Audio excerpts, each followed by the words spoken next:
This is episode 95. This is 95.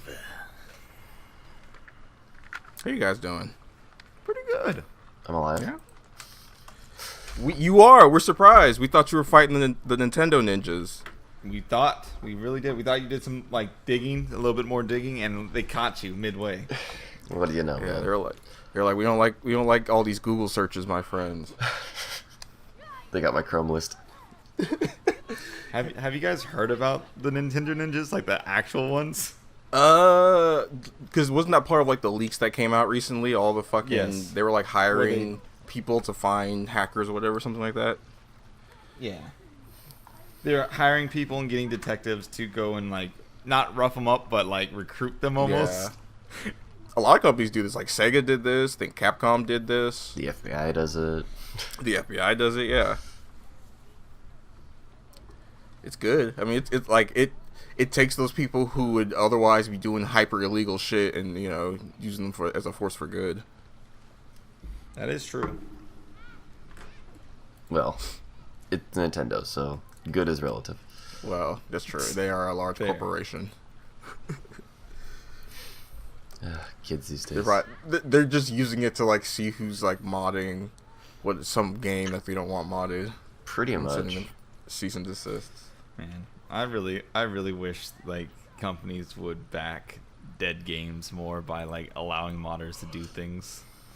I mean, some companies do. Some do. Just not. Not Nintendo. Shut them down. Shut them down. Shut them down. Which, is really fucking stupid. They're not making money off of Melee. Right. And it's not like people are making Melee any better or any worse. Yeah, it's just really they're connecting it so people can play Well, with each other. I mean, Slippy made it a lot better, but... Still, yeah, but he made it better in I guess you could say the competitive fighting game kind of ways that Nintendo doesn't like. Yeah. Mm-hmm. I don't know, man. Fucking... It just pisses me off because, I could see it if it was, Smash Ultimate and somebody had, broke down the netcode and, Right. made it way better. Because I'm like, okay, you know what? This is your current, whatever, right? This is your current, game. It makes sense to me that they would want to keep that IP, but, they're not selling Melee anymore. I was gonna say not only is it Melee not the current, it's also 3 generations back. Yeah. Even if it was one generation back, okay, I could see them a little bit more getting pissed off because it's 1 generation back. People still may want to go buy it. That game might still be on the shelves. But, This is a game that's been long off the shelves for over a decade. you can't buy Melee. Straight up.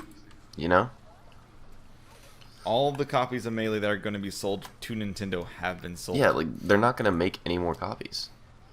I think the biggest thing is that Nintendo just wants to leave open the room that one day they might do this, and that they'll make that they want they want that pocket of money to not already have been spent by the time they decide to do this.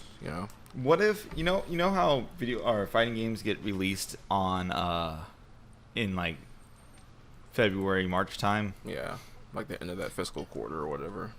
Yeah. What if they're planning on doing a HD collection of all the Melee or all the Smash games? No way. I doubt it. Oh yeah, this is the real reason why we were trying to cut everything off this year. They'll do 1 and Melee and then Brawl and 4. That's 2 separate games. And no one wants to partner up with Ultimate because Ultimate's just everything already. Yeah. Well, I mean, Ultimate's still out. I bet by the Yeah. time February, March rolls around, they'll still be talking about putting in characters and shit. Mm-hmm. Yeah, I don't know. I don't get it even from a business standpoint, you know? Mm-hmm. Yeah, it's just companies not wanting the customer to have any kind of control over the product. They want complete control over the image of the product, and if there's this thing floating around that's basically here's a better version because the company that made it fucked up, They don't want that. It makes them look bad. It besmirches their honor, and they don't like that. Speaking of fucked up, have you guys ever had a sandwich that was just like god awful? Yeah. Pretty much every time I go to McAllister's, yeah. I don't know what I was expecting, but like, not that. Because like for the most part, it's very hard to screw up a sandwich. It's 2 pieces of bread, some meat, and some cheese. Very simple. It may not be like meat and cheese that go like great together, but it's not going to be bad usually. Okay, well, I'm suspecting that you have something to change that statement. Well, hold on. Before you get to that, like, hell, you might even want to get a little fancy. Like lettuce, tomato, pickle Lettuce, maybe, yep. mayonnaise. But none of that is hard. Literally just lay the thing on top of the other thing, or spread the thing. Fairly easy to make a decent sandwich, even if you want to get fancy. Children can make sandwiches. Children do make sandwiches. Easy. Now, Yeah, go ahead. I bought a sub a couple days ago. An ordinary sub. I forgot to ask for no tomatoes. I don't know what they did to these tomatoes, but it might as well have been diced tomatoes instead of slices. Ew. Like on a sandwich? On a sandwich. What the because fuck?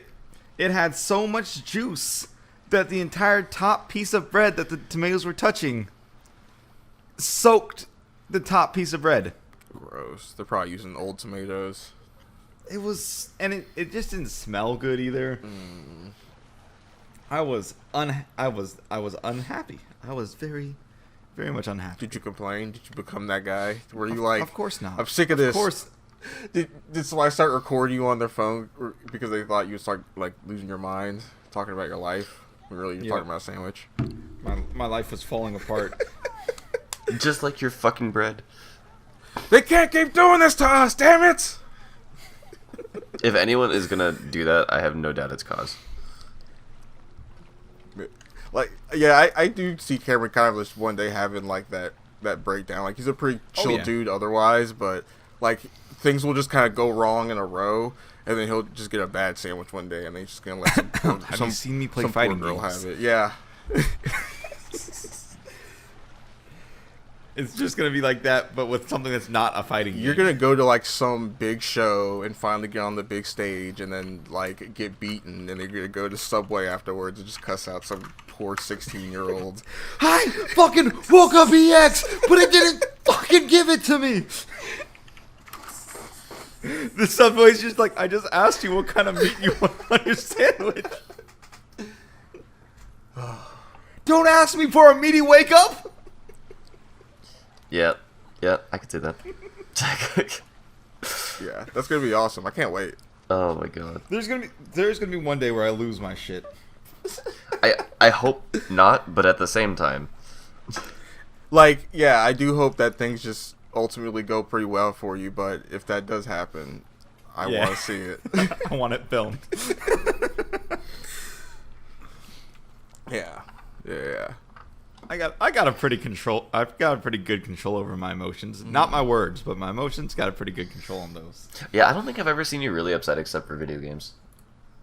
It's always just been video games.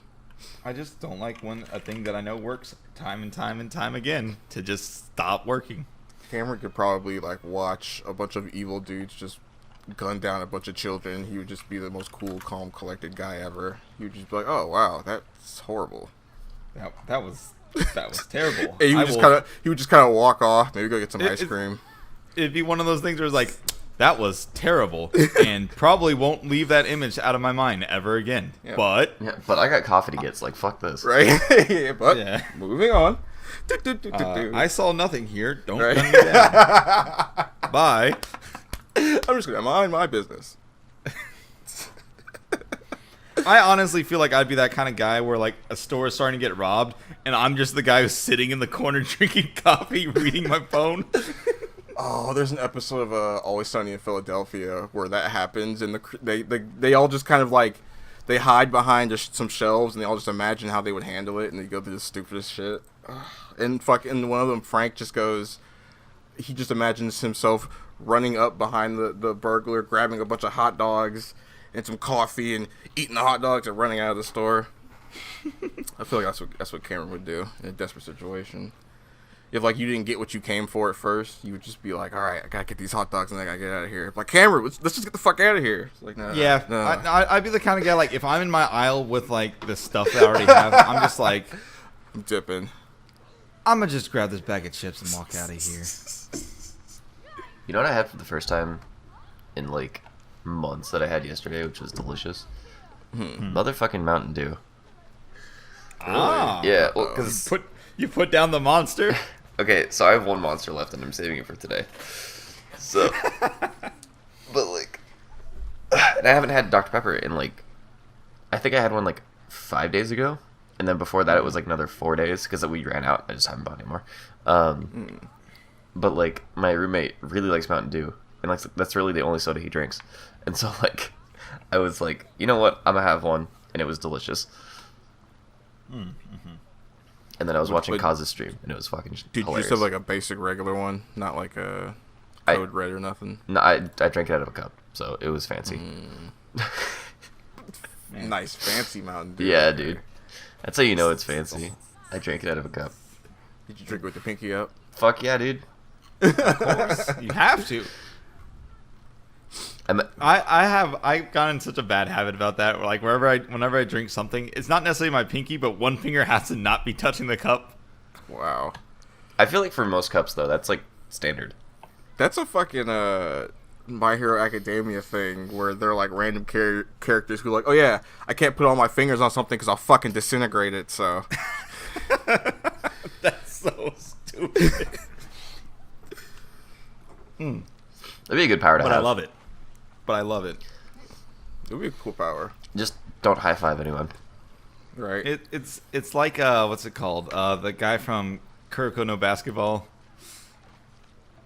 Which Where one? he's like, Oh, that dude I'm with, only like- using 3 fingers to dribble right now. Yeah, it's so stupid. This is when I use 4.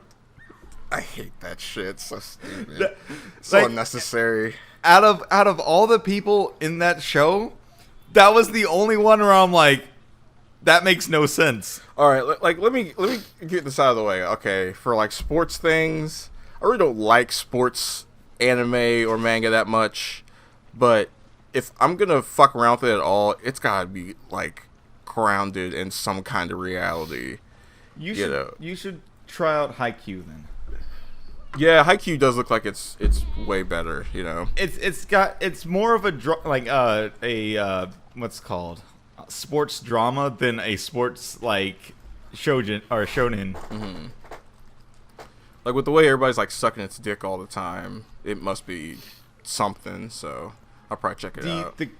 The craziest thing they have in that anime is the main character, like the 2 main characters, have a spike that anybody else can do, but they just were the first ones in high school to get it done well. That's it. Yeah, that sounds about right. It is a set into spike that happens pretty much as soon as the ball leaves the setter's hand. And what is it? Just like the ultimate move? It's just fast. It's just fast. That's kind of That's like in Jujutsu Kaisen. There's a move called the Black Flash, which is just a critical hit. Like if you punch something at the perfect moment with the perfect sync in your energy or whatever, critical hit. Anyone can do it, but the main character just does it all the time. Gotcha. Yeah, that makes sense. But yeah, it's just like one of those things where it's like, oh, is that it? Is that the craziest thing he gets? Yeah. Yep, pretty much. Like Cool. I just feel like Kuroko's basketball just kind of immediately went too far. Like I need if it's gonna be some sports thing, it needs to be grounded in reality. And I don't mind if you kind of start to stretch it after that, but like stuff like Ippo and like Ice Shield 21, they get to those crazy extremes, but they kind of earn it, you know. Yeah. You know, they start small and then build up to the crazy shit. But Kuroko no Basketball just kind of like immediately gets into the weird Dragon Ball Z Everybody's shit. a god. It's so ridiculous. It's like, come on, guys. Like these are like 15, 16, 17-year-olds or whatever. Like they're not. Yeah, they're not like going to all play basketball powerful at that level. Yeah, not all of these kids can't be LeBron James. Okay, like it's ridiculous. But they were, which is just so ridiculous. So I just couldn't get into it. No. But yeah, like at least with Ippo, their insane things are more like what's called the way you would explain what's going on if you're a player in the moment, or like because when you're a player, everything feels a little bit more heightened, yeah, intense, yeah. So like you'll jump up like 2 feet and do a dunk, but it feels like you're flying for just like a moment. And like you can earn those moments, but you gotta start small. Like Ippo, it starts with him punching like leaves out of the air or whatever, and having like a practice match, and then you get to the crazy shit of him like shattering his hand in a championship match and continue to punch the guy regardless just to get that win. Like, you know, Ippo gets beat the shit out of like constantly, yeah, and he doesn't get like this whole like new technique every like couple episodes. Most of the crazy shit in Ippo was will based, which is really where athletes are like becoming like gods. Like, okay, the dude did like a cool dunk or whatever, but he did the cool dunk in like the last 30 seconds in the fourth quarter when he's completely drained of all his energy and he's just digging deep and doing shit, you know. That's what you want. He did the cool dunk with like the rest of his energy, fell over as they passed the ball back in. He scrambled to his feet, stole the ball, and then did the cool dunk again. Exactly. Like doing crazy shit has to be like built up to, and then you could be like, and this is the shit of the gods. That's what you want. Like, yeah. So small spoilers for Haikyuu. There's a moment like that in the last episode, the season finale, where it's a long ass rally, and the main character, who's really bad at receiving the ball, knocks it like straight to the sky, and everyone gets a breather, and it's like the most emotional thing that has come from this anime, and it's a simple gesture. That's funny. All right, I'll check that out. Because I gotta check that out, and also on the list of sports animes is Ping Pong. Is there the new one, the girls one, right? Is there? I didn't know that. So. But Ping Pong is another one of those ones where everybody is like, this is just the most amazing thing ever. Watch it if you get the chance, you know. It's like short. It's only like 7 episodes or some shit like that. Is it the one with the strange animation? Yeah, where they're fucking hideous, but then when they start moving, it's beautiful, and like the abstraction plays up the story. I might take a look at it as well. Yeah. It's just the first time I saw it, the animation just caught me off guard, and I'm like, yeah, you were like, that is like a huge barrier for you. If the thing has like shitty animation, you don't even want to look at it. It's not that it's shitty animation. Like, not at all do I think this animation is shitty, but it's just not my taste. Yeah. Because like obviously there's different animation styles, so some things gonna like feel right to you, and other things are not. Yeah. To me, it's kind of like the next step after some of like the weird kind of gonky ugliness of Mob Psycho. Like Mob Psycho has those really weird ugly character designs in it, so Ping Pong is kind of just like the next step where everything is weird and wonky looking, but that's just kind of reality.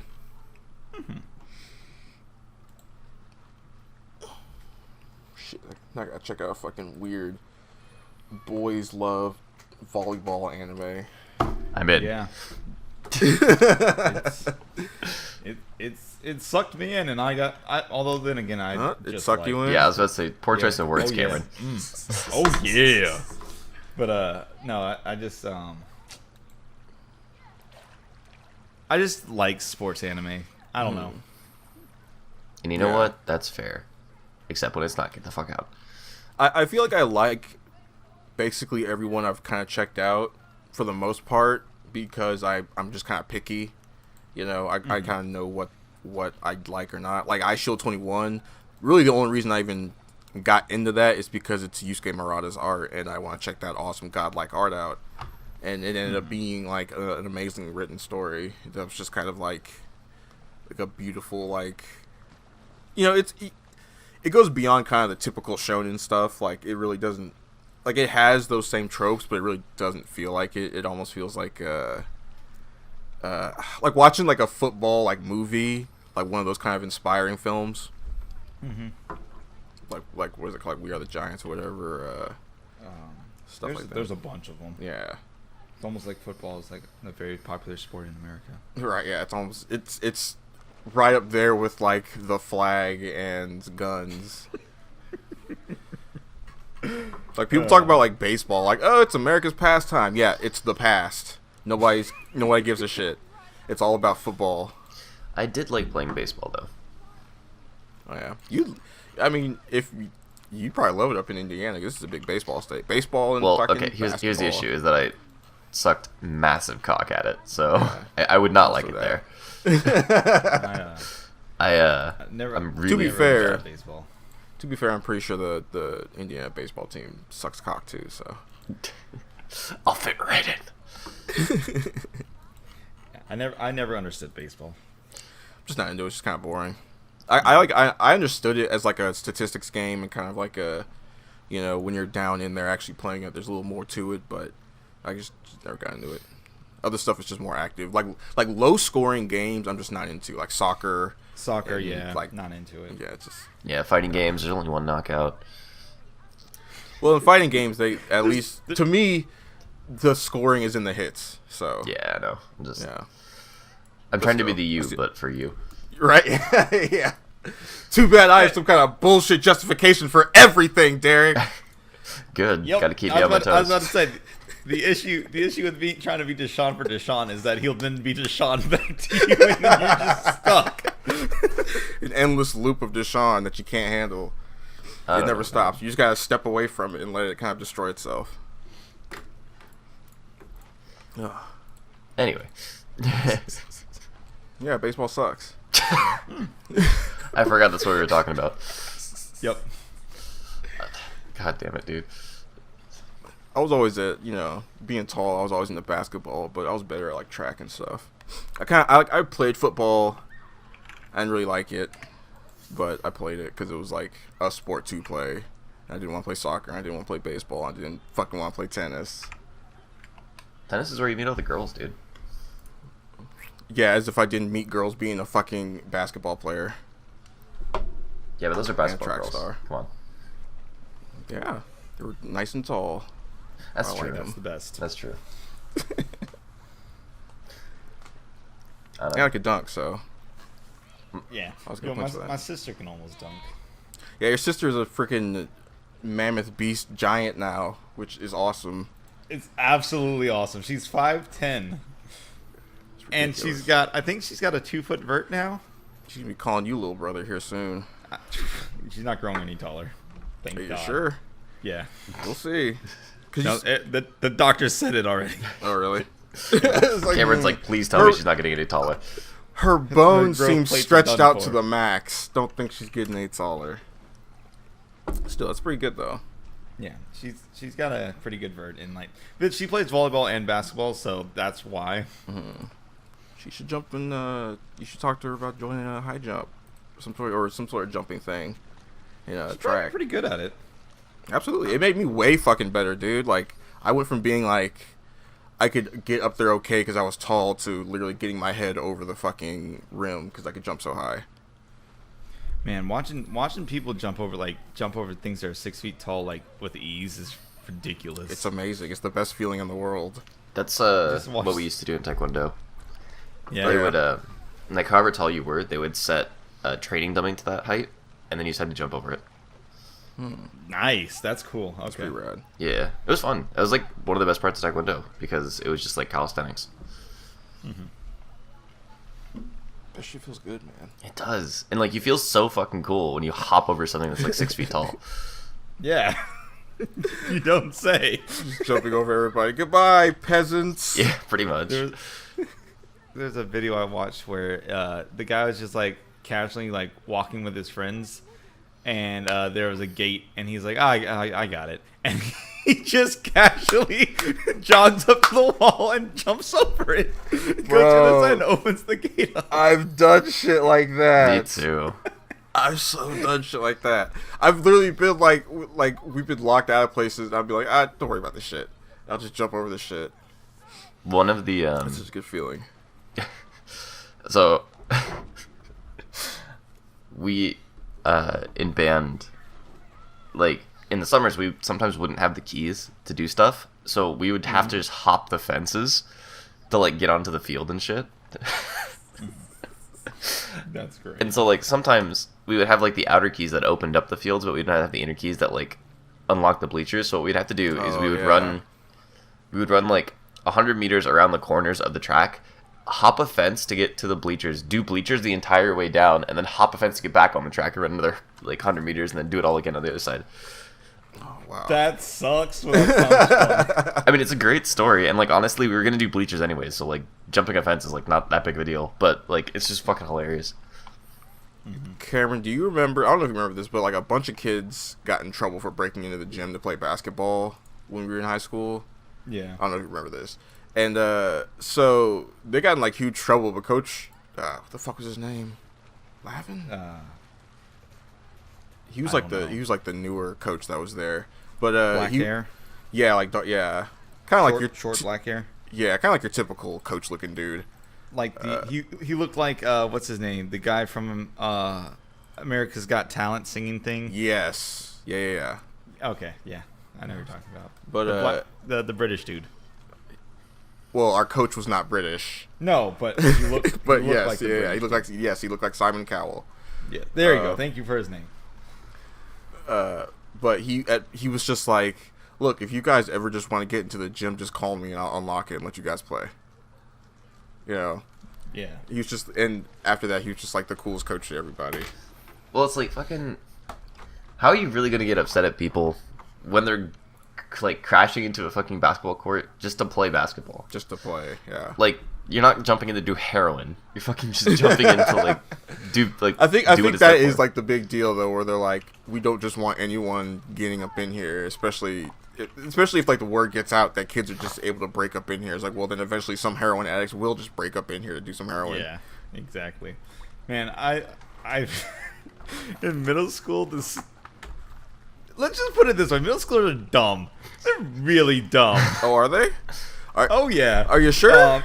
There was 8 people in our middle school that got expelled for smoking weed underneath the bleachers Oh, Jesus. because they decided to smoke weed underneath the bleachers and weren't expecting the smoke. Moronic. So they're like, "Oh yeah, we won't get caught because we'll do it under the bleachers, so the smoke will just stay under the bleachers." Dude, I don't smoke weed unless I have 2 fans running and like 4 windows open. Like fucking what? I guess being middle schoolers, they wouldn't have realized that. Yeah. You know, they don't get the they don't realize that once you do it enough, you kind of stop smelling it. Oh, man. Oh well, at least they got in trouble. At least now they know. At least now they Now they're probably actually doing heroin. probably. I mean, you know, good shit. Or cocaine. Cocaine. Speaking of Christmas snow, God how was damn it. Christmas, guys? I was working. I worked every single day this week since our last podcast until today. Damn, really? Yeah. You didn't even get Christmas off? No, well, okay, to be fair, I chose to work Christmas. But Because that paycheck is good. I literally made, I think it was $24 an hour on Christmas. Yeah. Um, Because that paycheck is good. but it was also straight up hell. It was not supposed to be that bad, apparently. Like, last year it was not that bad. But this year it was just, like, fucked. And I was there for 7 hours. So... Man, everybody Bro. for this year for Christmas, like all places that were open Christmas or Christmas Eve, got absolutely just screwed over. Like even us at the pizza place did. Yeah, like, shit's fucking fucked, bro. That's insane. It's like, given the current situation, all things considered, you'd think people would just stay the fuck at home. But I mean, like, But whatever. they're fucking bad, so...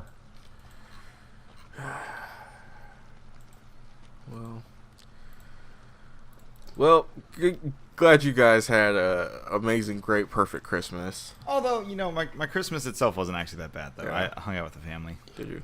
I was alone. High five, buddy. Although I choose to be alone on days like that. Oh no, my girlfriend ran away and my roommate ran away. So. How did that? You went to go spend Man, time with family. you should probably turn on the fan when you go to take a shit. Must be better than this. No, my boy. My dear sweet boy. You were just an animal. Well, after the incident in 2007, I'm legally not allowed to celebrate Christmas, so yeah, That's right. I kind of just hung out. I watched Wonder Woman 84. How was that? I have mixed feelings about this film. Wait, you gotta say it right. Film. I have mixed feelings about this film. There you go. Alright, so here's the deal. Patty Jenkins got the tone of this movie dead on. Like, as far as like as like this part of DC films, like the superheroics and like the like Wonder Woman, Superman, Flash, those kind of characters, they're more lighthearted. The tone of this is like perfect. It's nice and fun and easy breezy for the most part. It does have its drama and its tension, but it feels right. It's like finally, like, because Shazam felt like too much, but this feels just right, as far as like the tone goes, as far as what they're trying to make you feel. It does some really like cool things. Like, it brings back a lot of like classic Wonder Woman shit that I wouldn't have expected. Like, she has like a tiara that she can throw around like a fucking batarang and knock dudes out and then catch it and put it back on. She's doing all this crazy shit from like her old show. They bring back the invisible jet, which I didn't expect. Hell yeah. So they bring back like all the goofier kind of Wonder Woman shit that isn't sexual. They bring all that back. I'm trying to think of like other good things. They do a really some of the action is really cool. There's a bit where like, if you've kind of been following the DC films, you know that when Wonder Woman kind of like clasps her gauntlets together or whatever, it's like her ultimate weapon. It does this huge shockwave that knocks anything out. Like, it was so powerful that the only way Superman got around it was by keeping her from doing it altogether. So in this, she tries it, and the villain does like a spin move through it and pins her to a wall. It was fucking awesome. It was like the coolest. It was shockingly cool, and probably my favorite moment in the whole film. Mm-hmm. It was pretty funny when Chris Pine comes back as some dude, because he's literally like he just kind of comes back as some other guy, but then when he explains that I'm actually Steve Trevor, your boyfriend, from back in the day, the camera kind of spins around and then it just looks like him now.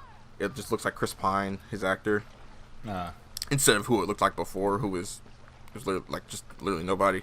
So when he comes back and he's like, wow, fucking the 80s, I'm a 20s piece of shit, so I don't know anything.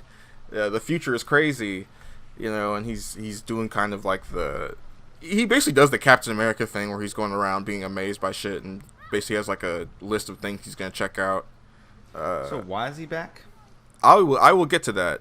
But that whole little montage is funny. They do the kind of typical, like, how are we going to dress you montage, and they do the whole goofy outfits thing, but it's better because instead of just kind of showing you the outfits, they show you the outfits, and then they have like a back and forth about it, and their back and forth are actually really funny. They're executed really well. Gal Gadot and Chris Pine actually they have really good chemistry. For the most part. Do you pronounce her name that way on purpose? It's Gal Gadot. Is it really? Yeah. Then why does everyone say Gal Gadot? Because they're stupid and they're wrong. There's literally video of her saying it. Like, someone asks her how it's pronounced, and she goes, Gal Gadot. Okay. So, what? Okay. I was just like, oh, nice. Yeah. So, I guess with their chemistry thing, like, their chemistry is good for the most part. Except, and here's where we'll start getting into the bad stuff, Gal Gadot is a terrible actress. God awful. Like, some of her scenes are really hard to get through.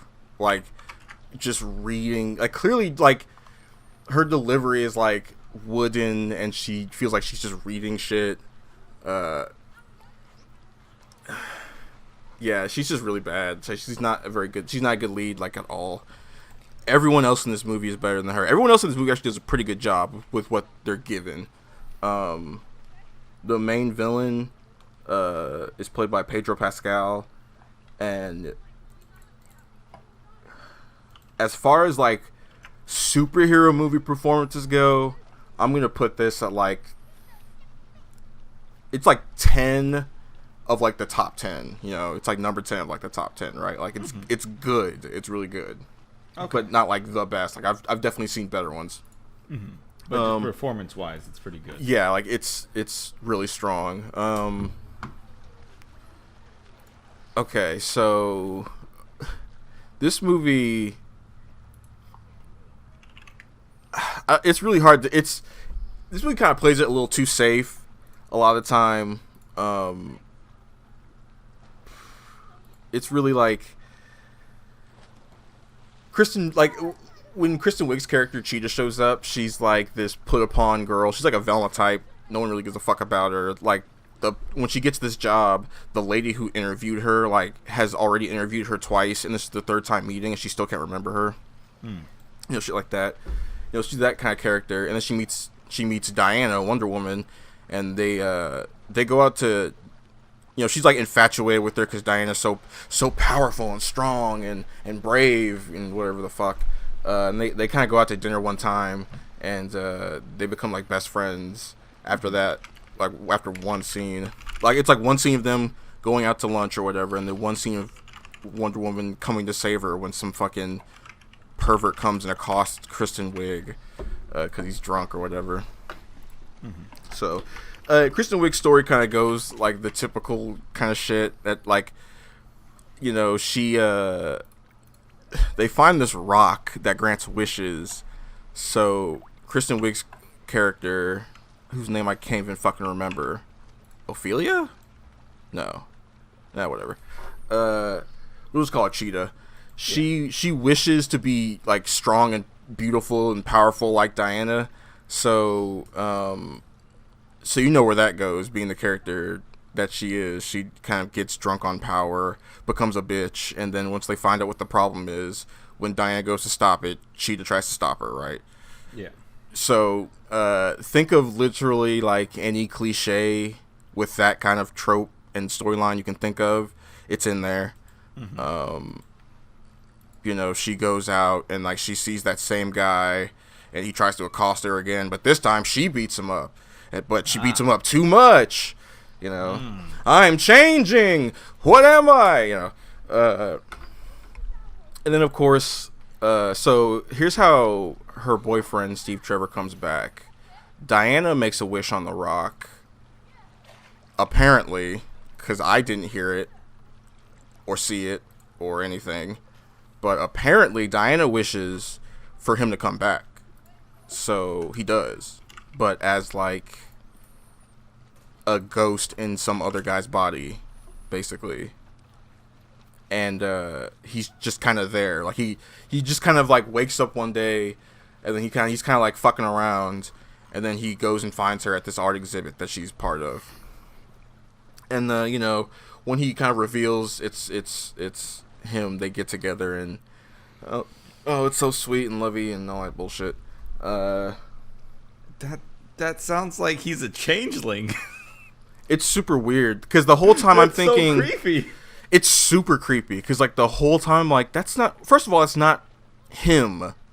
Like I know they made a wish on the rock to bring him back, but just that's not him. Whatever this thing she's talking to, this ghost, this weird thing in another person's body that doesn't look like him. It's not him. It's like a weird, fucked up manifestation of the rock because the rock is a monkey's paw, and.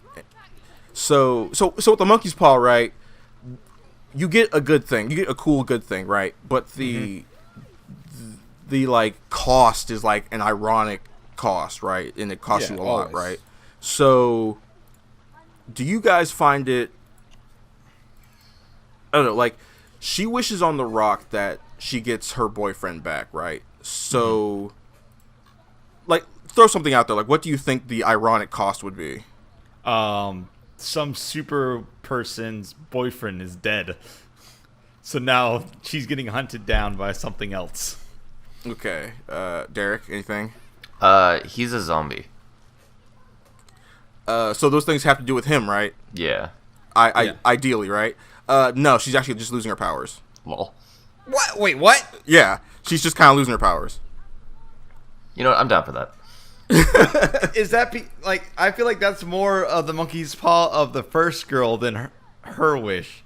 Nope, she's just kind of I might have blinked or gone and taken a shit or something, but there's I guess at some point Diana wishes on the rock for him back, and like I guess I don't know, she must have said like I'd give anything to have him back or something. But at no point does she say the words "I wish." First of all, okay. Yeah. Second of all, it's not clear why she's losing her powers in relation to the rock or the monkey's paw and him being here, right? Yeah. But it just kind of works out that way. It's not like ironically tied to his existence, really. It's just give up your wish and then you can, everything will go back to normal, at least for you, and that's it, right? So she has to like give up her wish, which giving up your wish defeats the monkey's paw, right? So that's not like the ironic part, right? Yeah. So she has to give up her wish to get her powers back, which makes me think, why was she losing her powers? Because of the boyfriend, right? Mm-hmm. I could not wrap my head around it. It just didn't make sense. I'm sure, like I get that, like, yes, the quote-unquote ironic thing was she was losing her powers in her time of need, but that has nothing to do with the wish, the boyfriend, or anything else going on in the thing. It just kind of happens to be happening to her, even though she gives up her wish and she gets her powers back. She just kind of starts losing her powers with no explanation, like halfway through the movie, So that was the most weirdest, baffling shit about it. And then, okay, so the main villain Pedro Pascal is playing is a man named Maxwell Lord. Now, if you know anything about Maxwell Lord, you will know he's the most evil, ruthless motherfucker in the DC universe. Okay. In this, they make him just like some con artist who's just trying to impress his son. I just want to make my son happy, bro. They do a funny thing where his name isn't really Maxwell Lord. It's actually Maxwell Lorenzo or Lorenzano. He's just a fucking con man with a fake name. Which, that was interesting. And so Maxwell Lord's power in the comic books is he has the ability to kind of subtly suggest ideas to you and kind of implant ideas in your head, right? And then he kind of uses his natural charisma to, fully convince you of a thing, right? Gotcha. So he kind of does that in this, except it's all just his charisma. Like he is subtly implanting ideas in people's heads so that they'll make a wish on the Rock that he has absorbed. Right? So he's using his charisma to be like, you know, hey, don't you wish you had $1 million? You know, don't you wish? And this is a sticking point that was also confusing me, because at no point does Diana say I wish, but later on he goes, you have to say wish, I wish for it, or you have to say you wish for it, right? He says that like word for word, but at no point does Diana say I wish. All right. But anyway, so the movie kind of just ends with Diana getting into a fight with Cheetah that sucks and looks like a fucking scene from the Sam Raimi 2001 Spider-Man movies. So that was a waste of fucking time. Kristen Wiig kind of just becomes the Cheetah for no reason out of nowhere. She makes another wish on the Rock, and she goes, I wish to be an apex predator like nothing but seen before. And then like you see her in one scene, and then like the next time you see her, she's the cheetah lady with like this cat skin and features and shit for no reason. Has nothing to do with anything. She just said I want to be a predator. She could have been a fucking alligator, you know. She could have been a goddamn hippo, for fuck's sake. She could have been anything, but randomly she's just a cheetah because that's the character. And you know, we wrote ourselves into a fucking corner because now we have nothing to identify her as the cheetah other than her stupid outfit that she wears sometimes that has a little bit of a cheetah print. So this movie is it like turns to complete shit near the end. The ending is just like some her like really dumb shit where like basically she runs up to Maxwell Lord as he's getting the whole world to wish for shit, and the world's like falling apart and chaos is happening all over the place, and she's like, you gotta save your son.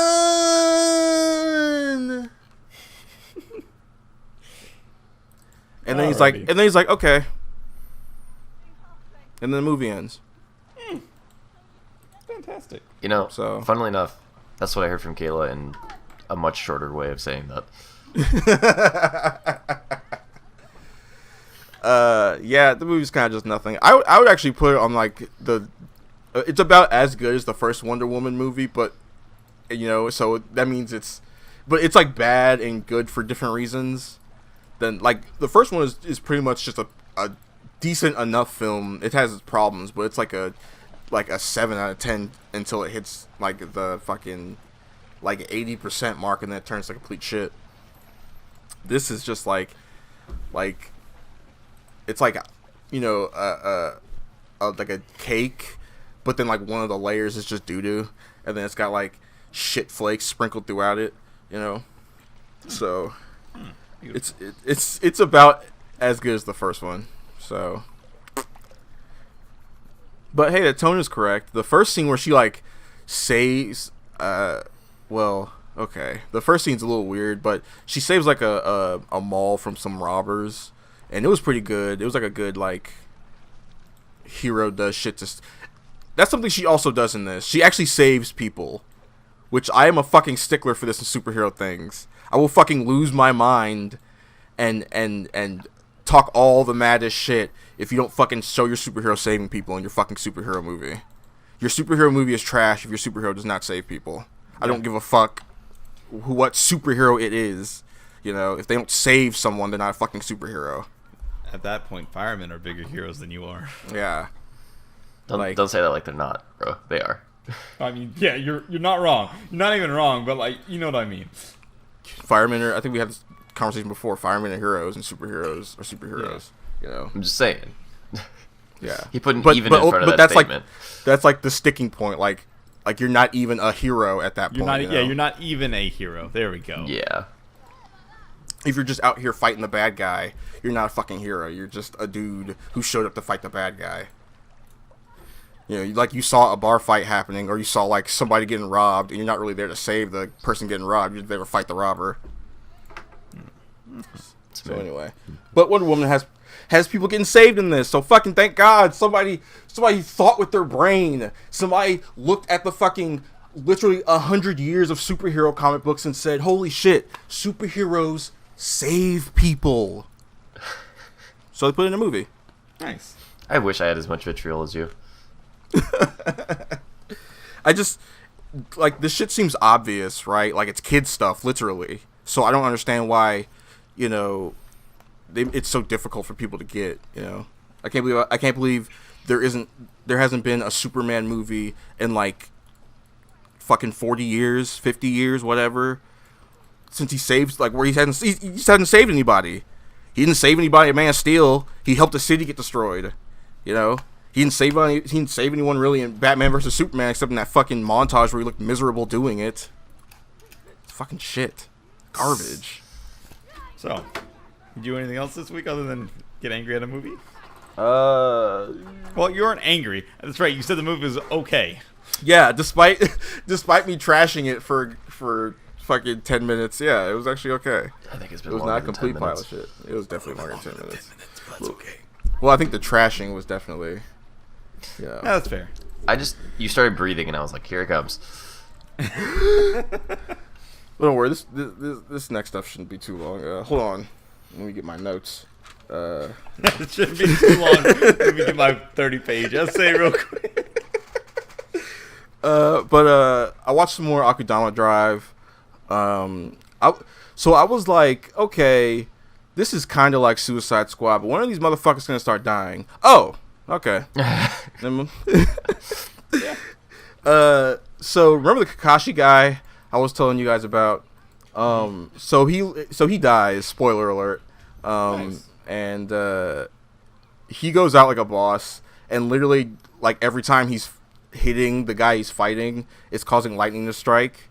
So if I was more right about the Kakashi shit than I ever could have imagined. Apparently he also had a friend who died, whose grave he would go visit. You know, like straight up.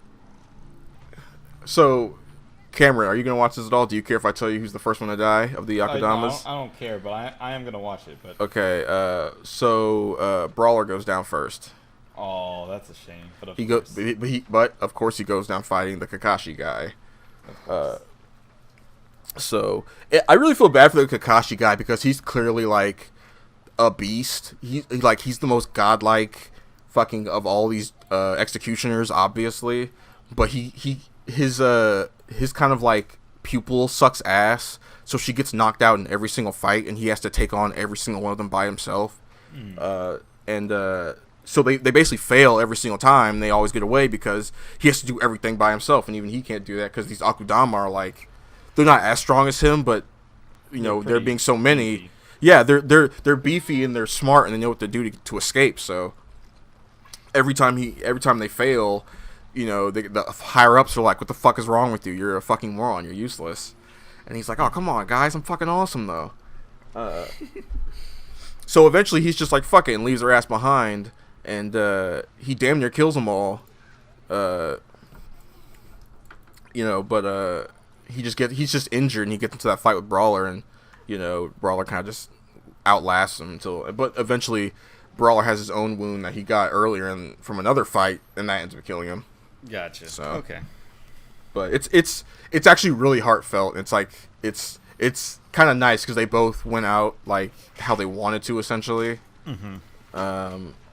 The fucking hoodlum, the fucking lame ass con man who was kind of like sticking by him, he shows up, and he's like, "Oh man, I actually like that guy. My buddy's dead." It's like super sad. Like the Kakashi dude's pupil shows up and sees his dead body, and she's all sad. I'm like, damn, this is depressing as shit. It was super weird that they were able to make what was essentially just a brawl like a very kind of emotional thing, like with characters whose names we didn't even really know. We only knew the Kakashi guy's number, and we only knew Brawler's like Akudama code name, which is Brawler, but when we got to see them like fight to the death, it was emotional. And then like fucking the surgeon betrays everybody because she's a huge bitch, massive bitch. I cannot believe how much of a bitch this lady is. Like, even when she was murdering people and just kind of being like a general dominatrix, it kind of didn't click. But this lady is like a huge bitch. So she betrays everybody, and she rats them out to the executioners. So everybody kind of splits up. The girl main character makes a smart decision and cuts her fucking hair. So now she's got cute tomboy hair, which is always good. For some. But it was a smart men of class, decision, though. men of valor, gentlemen. Men I respect. Anyway, what was I talking about? Oh, so the next one to die is. Do you remember the guy who just likes red? He's like a serial killer. So he's like kind of just gone off the deep end. He just kind of like is just totally done being even pretending to be sane. So he's just going around slaughtering people left and right. Mm-hmm. And he finds the girl, and basically you find out that the whole time he's been kind of like infatuated with her and protecting her is because he has like weird like cyborg eyes, which allows him to see people's like a health bar, I guess, or some shit, something weird that lets him see like the significance of a person, and the bigger it is, the more he wants to kill that person. And hers was like fucking huge, right? Yeah. So he was like protecting her because he wanted it to get bigger and bigger until it was finally time to kill her. So basically, he just wanted to kill her the whole time. Mm-hmm. So finally, he catches up to her, and he's just nuts. He's like they literally do The Shining. She runs into a bathroom, and he starts fucking like chopping into the door and like peeks through it, and it's like screaming at her and shit. The episodes are also all named after movies. So guess what? The title of the episode is The Shining. Yeah, that's fantastic. So it's Akudama Drive is good. This is like, I'm gonna say this is like the sleeper of the year as far as like animes go. Okay. Because this was, I'm kind of shocked by just how nuts some stuff goes, and just how like good some stuff feels, and like callbacks, and when you finally get a character's backstory, you're like, oh shit, that makes a lot of sense actually. It's beautiful too, like. It is really well animated. Underrated as far as like animated go. Not even just animation though, but like just the general art style sometimes is just gorgeous. There's one shot of the surgeon lady where she's kind of like detailing her motivations, and there's like a close-up shot of her face. She just looks so fucking evil and just like a bitch. Like, God, it's so good. It's amazing. And so yeah, Akudama Drive. I haven't finished it, but I'm definitely probably gonna finish it within this next week because I'll just binge it. Because it's not that long. I only have like, I don't know, a few more episodes. Probably like 10 more episodes, maybe. I'm probably just gonna as soon as you finish it, borrow your stuffs. Oh, I got it on Hulu. Watch it myself. I got it on Hulu. You could just get it now.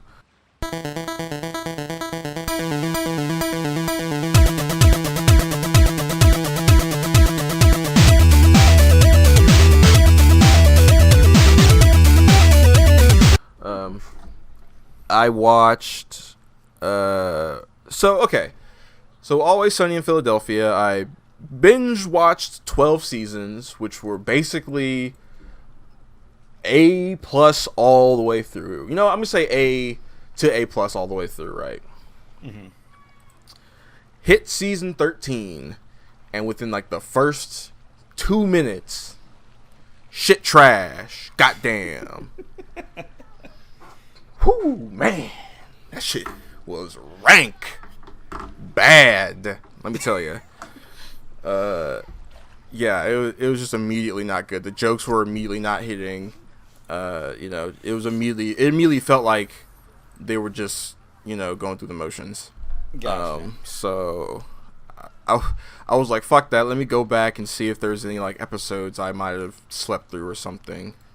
Which there weren't, but I did think, hey, let's just randomly look at some Always Sunny stuff since I'm in such a weird Always Sunny mood. And I found a live stage play of an episode called The Nightman Cometh. Nightman. So basically, it's just a live kind of stage play version of the episode The Nightman Cometh. It's like extended. It has like extra parts to it. And you know, it's just good. It's cool. It's fun. It's funny. It came out like forever ago, so it was back when they were still kind of good. The live show is just great. Charlie Day is amazing at like writing music. The whole episode is basically like they made Charlie just kind of walks into the bar one day and he's like, I made a musical, and everybody's like, why? What's your angle? Who you trying to scam? What's the deal? He's like, nope, just wrote a musical. And the episode doesn't really, like, the actual episode itself doesn't show the whole musical, but there is a whole musical. And, you know, they did the whole musical in the live stage play of it. Nice. Which was cool. It's just funny. It's good shit. I liked it. Yes. Do you remember AP Lit? I mean, I remember being in there, yeah. Yeah. Do you remember the Nightman couple days that we had? I don't remember. It was when whenever the teacher would ask the question, the class would go, ah! I don't know if you remember that or not, but that was hilarious. I vaguely remember that. I mean, but you still remember the desk, though, right? Where you like rearranged all the desks and shit. And then as the people would walk into the class, you'd be like, Yeah. what the fuck's going on? And then walk back out. Oh, I do remember that. times. Yeah, it's good times.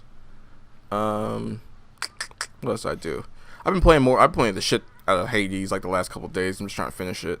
Yeah, that game looks so much fun. I need to play it. It's on I've sale beaten right it. now on Steam. Yeah, I own Definitely. it. I just you should go ahead and start playing it. I need to start playing it. I've beaten it about like 10 times now. So eventually I feel like I'll get to the real ending. Cause I got to the early access ending where you just die. I got to the ending where you meet your mom. But apparently there's another ending where she comes back down to Hades with you. And there's another ending where you can get all the gods to come back and be buddy and be friends and stop the war that's happening. Oh, that's cool. So that's going to take a while. I was told that you have to beat the games 10 times in a row to get her to come back to Hades with you, but I did, and it just didn't give it to me, so Get I fucked. probably have to beat it. Was that? So get fucked. Yeah, pretty much. So I probably have to just beat it a shit ton more times. Maybe there's some dialogue I missed or something. Or like maybe it's a specific time, or maybe you beat it 10 times in a row, and then the next time you beat it, so it's actually 11 times in a row. Probably. I probably have to beat it like 10 times and then, for whatever weird reason. And so they're doing this cool thing with the weapons where you can unlock different like aspects of the weapons, which just changes their forms and changes their effects. But you can also unlock a secret aspect, which changes the fighting style and gives like a whole brand spanking new effect. So far, I've gotten a few, but the one I literally like was getting hype and hooping and hollering and be like, oh shit, it's him. One of the weapons is like these like basically gloves, like the boxing gloves. And they didn't say his name at first, but they were like, oh, it's a ancient warrior who wrestled with a beast man and defeated him, and afterwards they became great friends. I was like, oh, it's him, it's Gilgamesh. And then you have to like go back to the weapon and you know speak a secret phrase into the weapon, and then you get the aspect. So I was excited to get the Gilgamesh weapons. Nice. Because Gilgamesh is just cool. So I go back, and sure enough, it was Gilgamesh. Savvy podcast listeners will remember when I read the unabridged Gilgamesh epic way back on this podcast. Yep. You'll also remember that they talked about his dick and balls and man bush for about 20 pages. Thankfully, you don't have to see anything like that.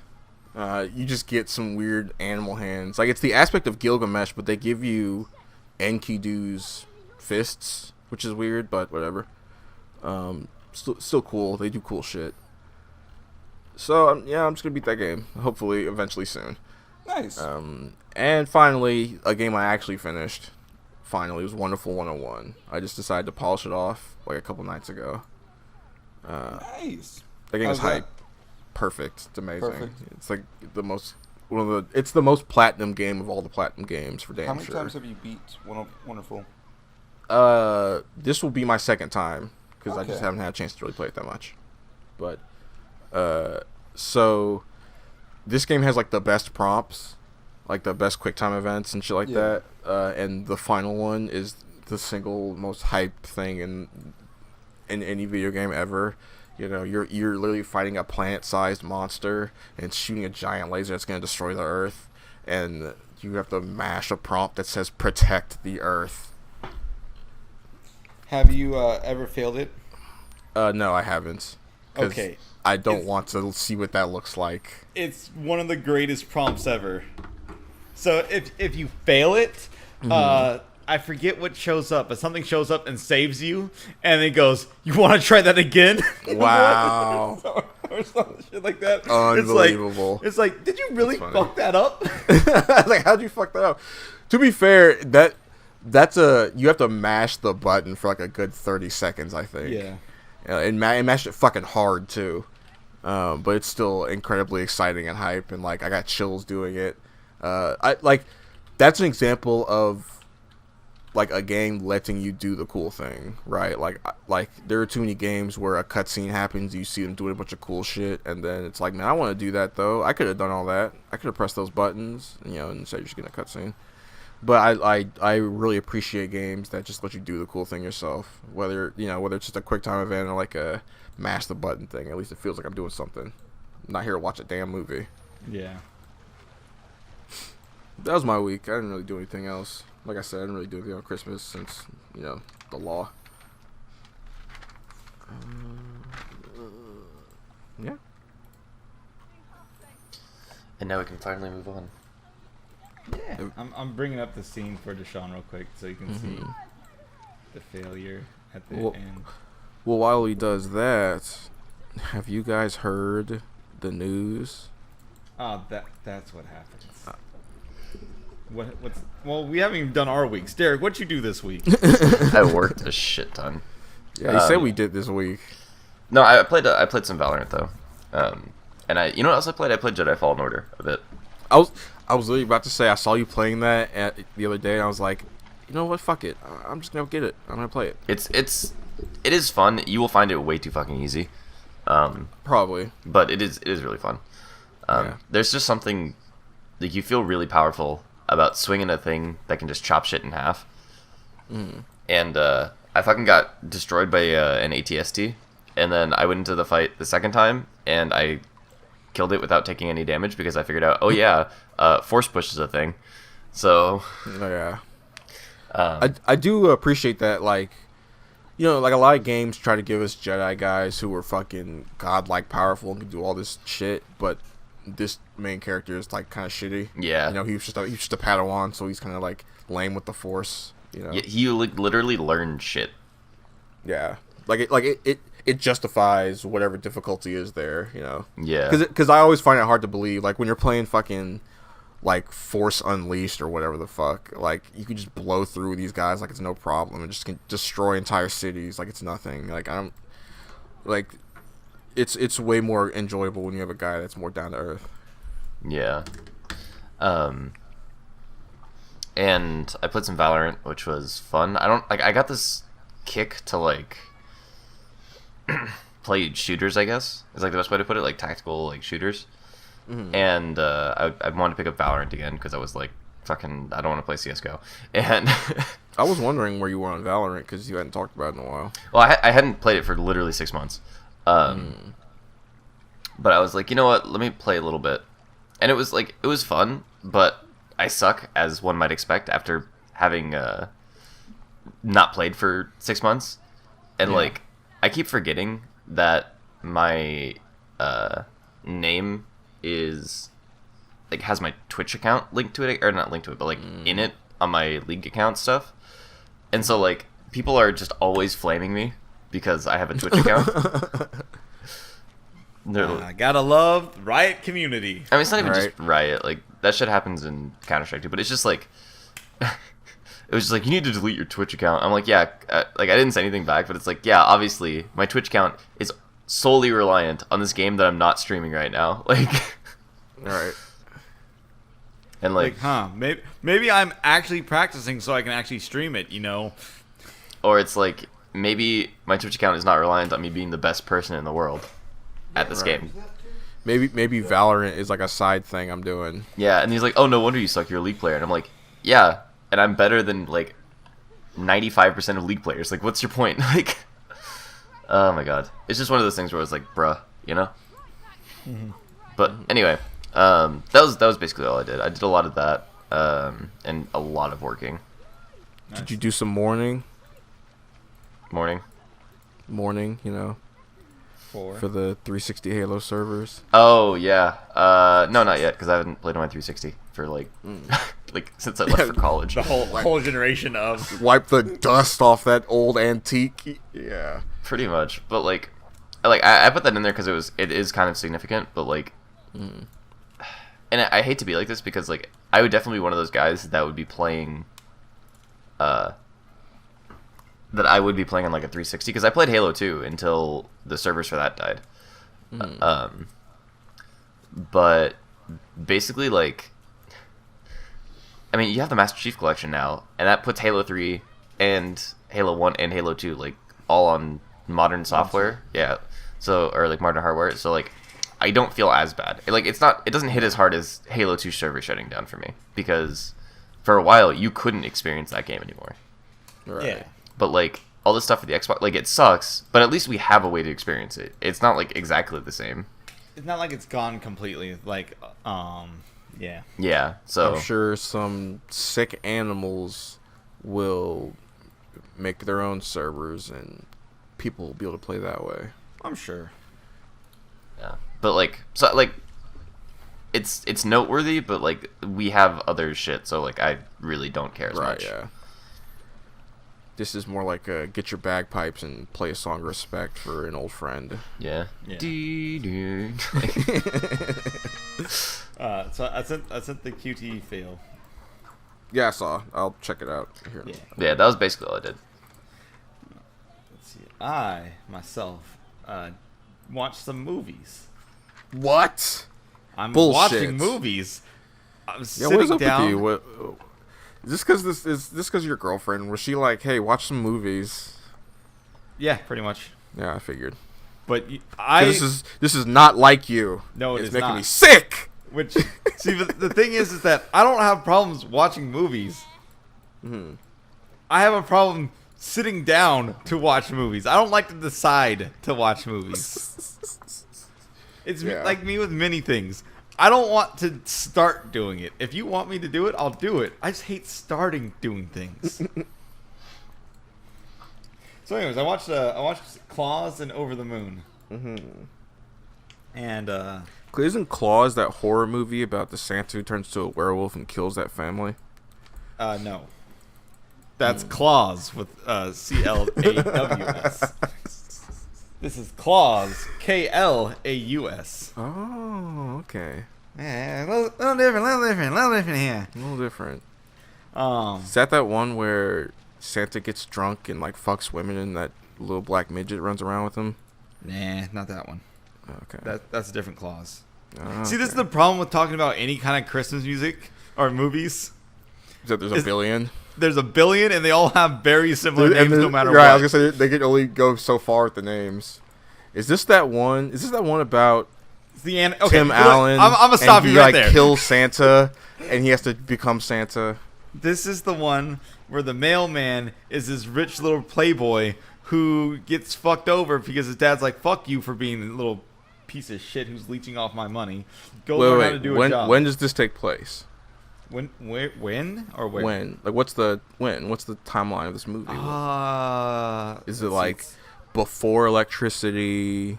No, so During? it's slightly after, I think, electricity. I think. Okay. or like right before it. It's probably right before electricity. That's what it is. Okay. How about I just let you explain what the movie is? How about you just do that? Yeah. So the movie itself, mailmen are like the most prestige thing in the world, apparently in this world. Mm-hmm.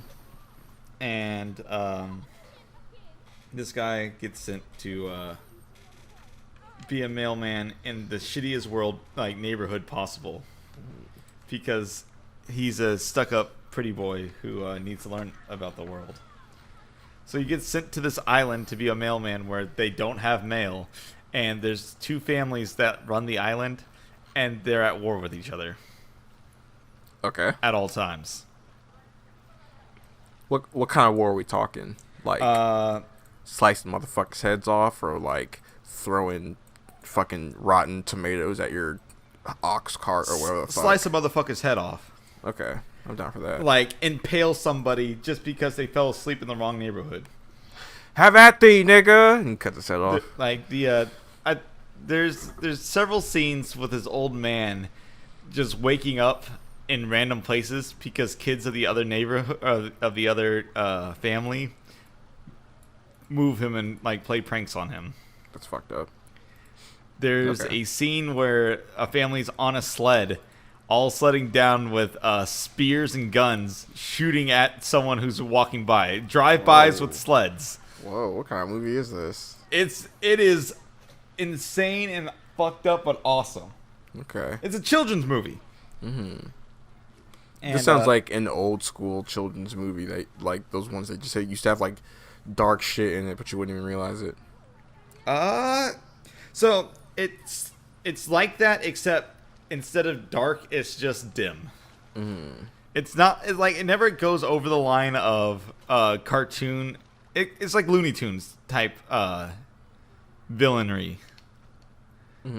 where it's never like gory or like someone's actually getting stabbed or anything, but it leads you to believe that they are.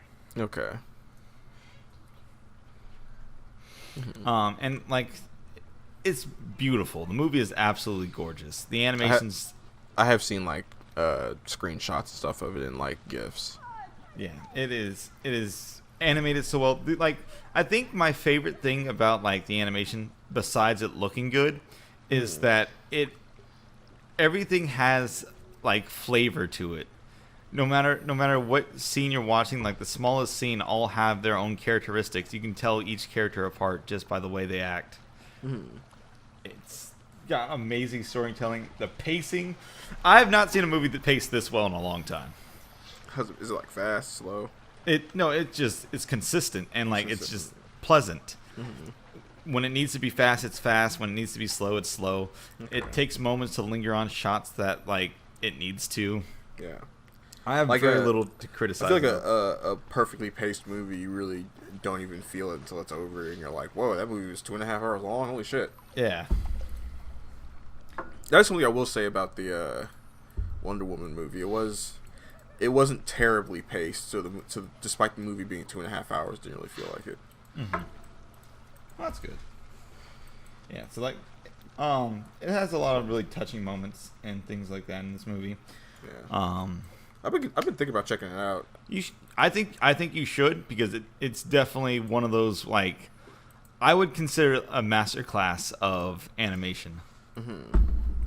Although I don't know who's talking, because I mean I don't know, like. But yeah, no, it's pretty great. And the main character gives me like Major Cusco vibes from Emperor's New Groove. Okay, well, that kind of lowered my expectations a bit. But that's just because he's a stuck-up little shit. Like, what do you expect? I hate Cusco. I think he's annoying as fuck. He is annoying as fuck. Not in a good way, because I don't think he's funny. I think he's just annoying. I think he's like, what's his fucking name? That dude from Biodome. I don't know. And do you remember the Goofy movie? Yes. Do you remember his buddy who just fucking sucks the cheese whiz? I hate him though. Exactly. That's exactly him.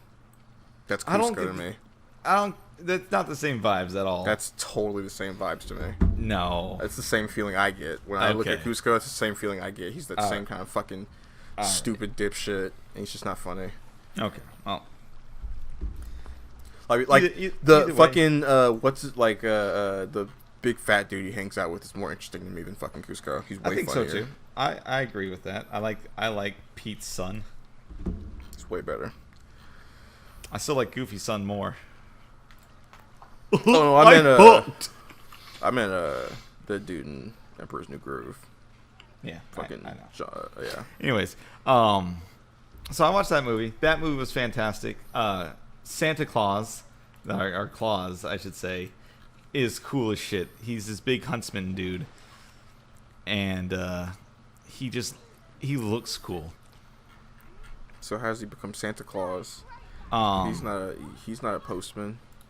So the two of them work together.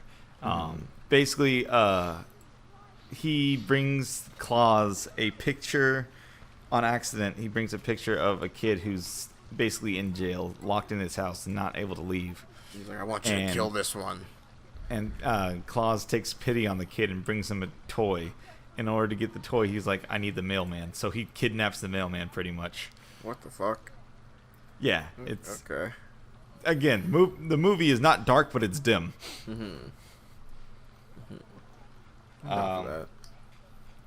It's got a lot of like good little moments where like things could get real bad real quick, but they don't, obviously. But it skirts the edge of like If we damn. took the next logical step, there would be dead bodies. everywhere there'd be dead bodies. Like there's the first scene you get. This is a bit of a spoiler, but the first scene you get is the fight bell goes off, where the courier who, like, the shipmate who brings people from the island to the mainland is a fucking jackass who likes to play pranks on the new mailman. So he tells the mailman to go ring the bell. He's like, "Oh yeah, that's you'll get your warm welcome this way."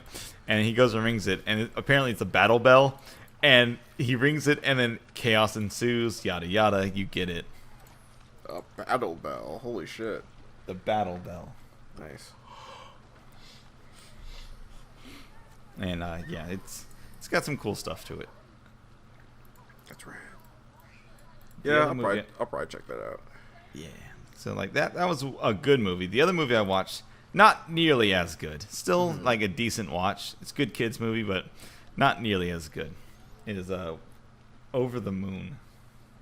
Well, hold up, Cameron. You realize that this little spree of like watching movies is good and all, but eventually you're gonna have to watch movies for like adults. No, I don't.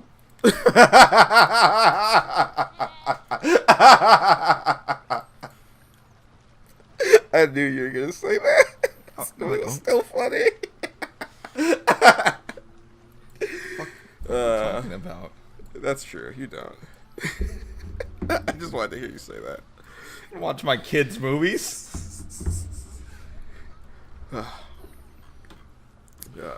Yeah, because I watch. I think I didn't watch like a movie that was quote unquote for adults for like a good 5 years at one point. Like, Yeah. So I don't get the whole like watch not cartoon movies or animations. Like, yeah, they're made for kids, like, kind of. right, but like you can at least like still appreciate the execution, the craft. If a Just maybe movie a is story, done, even if a it's movie simple. is done well, it'll hit almost all audiences without problems. Right. This is not one of those movies. But it is fun. I will rate it roughly around the same as I rated Next Gen, 6 or 7. Okay. Although I liked Next Gen better, I think this movie is better overall. The only issue I had with this movie for the most part was pacing, and I absolutely hated the support character. Okay, that's always pretty. That's always Like- usually like when they, like the what are they like the sidekick or whatever. Yeah, so this Over the Moon is about a little girl losing their mother and then the dad remarrying. Mm-hmm. And it was a whole movie about how it's okay to have your parents get remarried.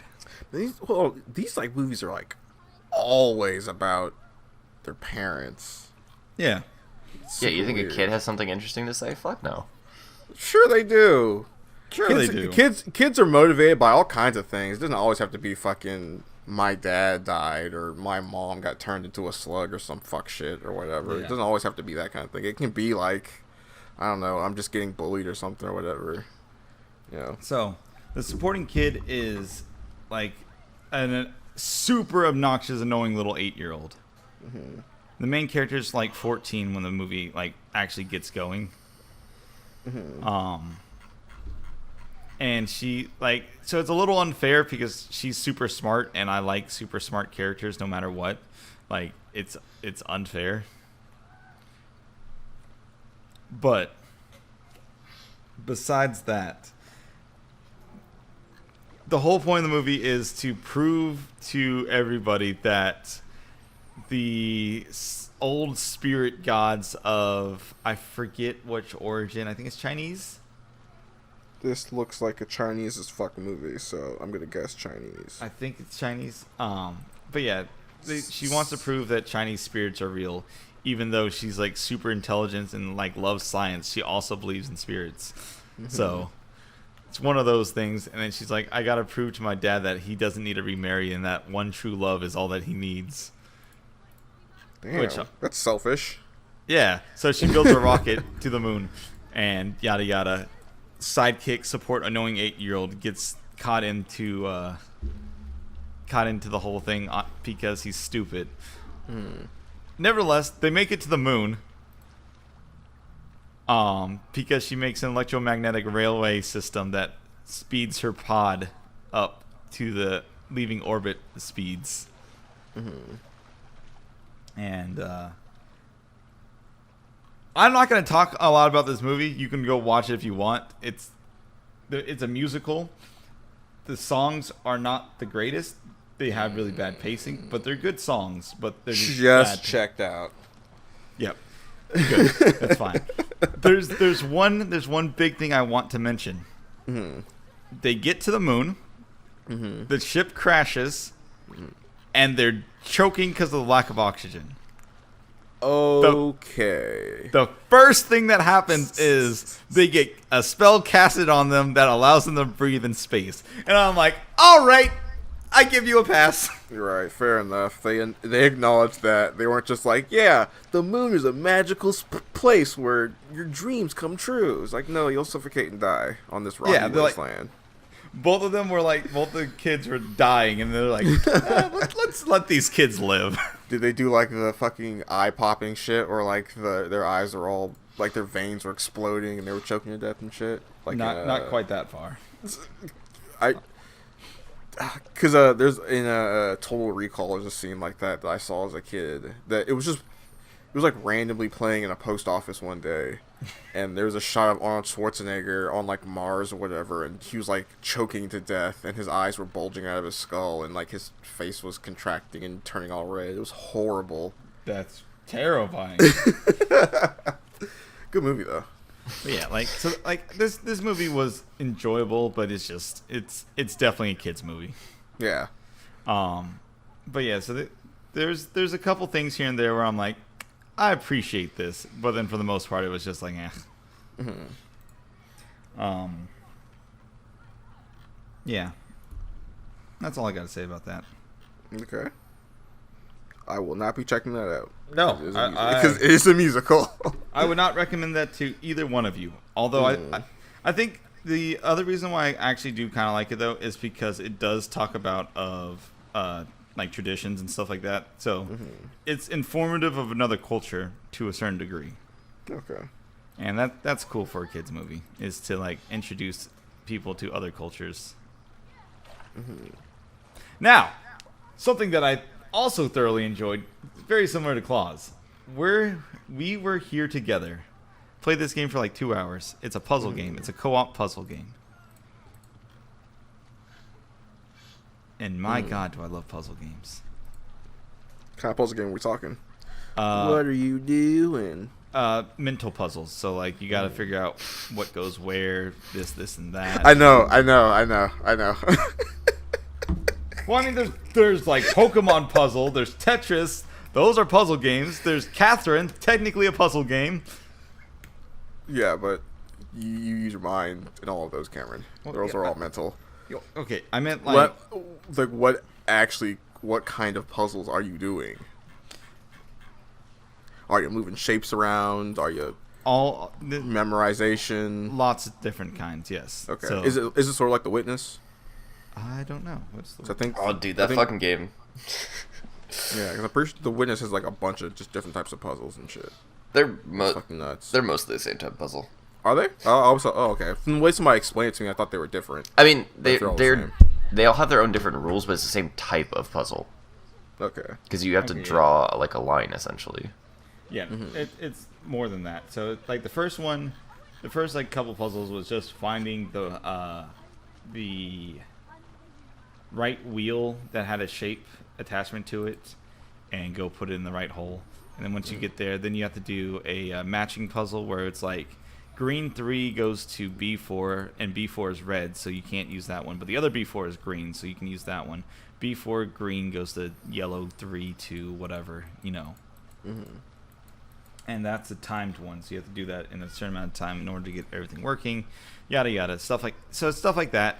And then you get to more puzzles, which is like a decoder, where it's like it gives you 9 goes to 7, and then the other person has 9 equals this and 7 equals this. So then you have to go do this, and then so on and so forth.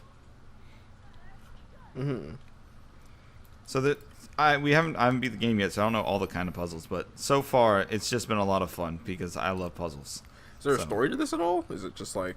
So yeah, there's a small story. I don't know what's going to lead to, but so far you are a people in a snow mountain hiking trail or something like that, and you're getting radioed to go help somebody who got stuck. And it's supposed to be a horror game. Really? Yeah. It did not look like that when I fucking looked it up. Well, it's a cartoon horror, obviously, but yeah, Yeah. it's supposed to be a horror game. Okay. My ears have perked. And I'm having a really fun time with it right now, so Okay. This seems pretty cool. I will let you know more about it once I get further in. Please do. I'll tell you what the horror is. So far, we got to an ancient city that's in ruins, and when we entered the building, there was a giant evil laugh. So, you know, So surely nothing's gonna go wrong. surely nothing bad is happening. And like the entire time I'm playing through this game, I'm just like, I'm making my stupid comments. So like, who the fuck leaves their wheel just not attached to the door it goes to? So that's the first comment. The next one was, all right, you shut off the flare for us to come rescue you. Cool, you're not by where you shot the flare. Why the fuck would you leave? Why did you leave? Okay. That seems pretty cool. So they're kind of like bumbling doofuses that then have to work their way out of a situation they created. Yeah, so like the team looks like it's like the team of rescuers, and then there's an architect team, or what are they called? People who go and do excavations. What are they called? Excavators? Well, I mean, No, yeah, wait. but, Well, that's what the machines are called. yeah. What are the person's job? Archaeologists. There we go. Thank you. Yeah. I was like, what? Well, because I mean, an archaeologist is more specifically they're looking for shit, but yeah.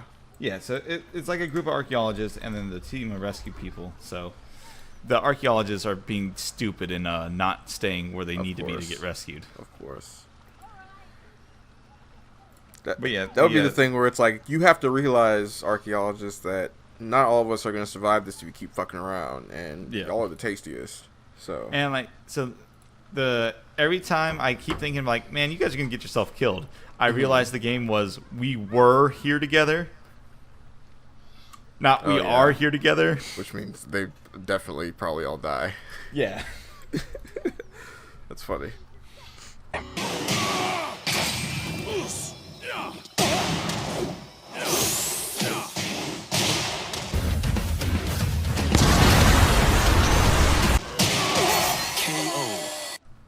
But yeah, that was my week.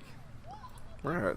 I mean, I also played Power Rangers and Slay the Spire and League, Boo, but that's boo. my general stuff. Okay, so what is with this like KF console bullshit? Like, I'm so What do you confused. mean? The most powerful console on the market? What's so confusing about it? What's so confusing? I mean, does it come with biscuits? That's the real question. Well, I don't think it comes with any food. I think you have to bring the food yourself. I'm pretty. Well, this is bullshit.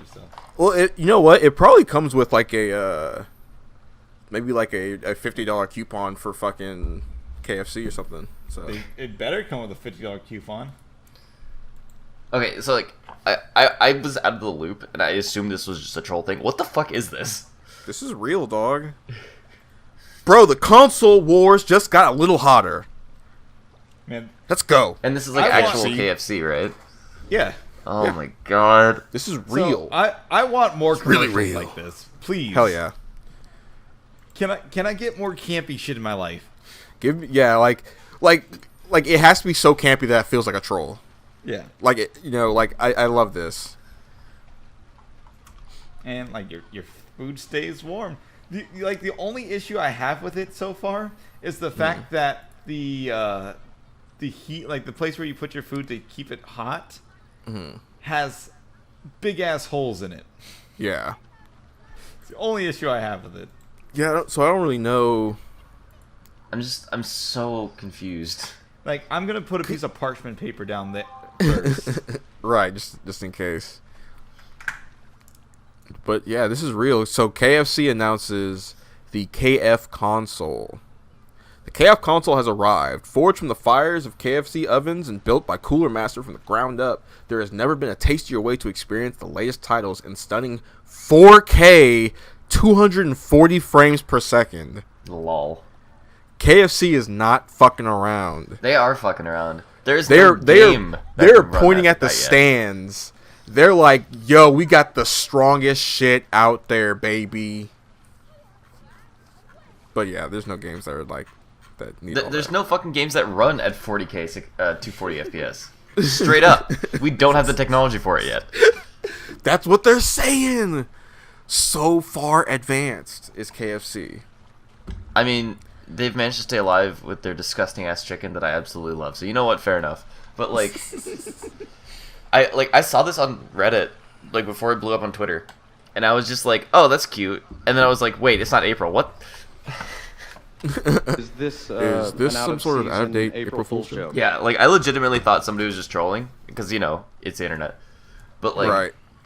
And it's KFC. KFC's been like their marketing scheme lately has just to act like trolls. yeah, They fucking have you they seen- change they like change the kernel every couple months and shit, and like their fucking social media is all weird. Have you seen Weird the new. fucking finger licking good dating game?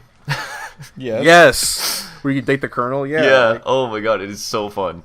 It's like this type of stuff is almost like Arby's with their anime stuff. Yeah. But this is like next level. Yeah. Right. Like they went and made a fucking console. Like they saw a market and they're going hard at it. Well- Like this is nuts. It'll probably only play KFC games, but It'll just play like the KFC dating simulator at 240 frames per second. That I can get behind. I don't know. It's just one of those things where it's like, more and more, I just see shit and I'm just like, what, why, how, Right. like, Like, what was your reasoning? yeah. Like, who at KFC thought that, like, creating a console... Actually, you know what? Now that I'm saying this out loud, this is making more and more sense, because you lose money on console sales. But you know what can absorb that? Disgusting, greasy chicken. Like, if any company is going to come out unscathed by their console underselling and then make a shitty game that sells really well, it's going to be KFC.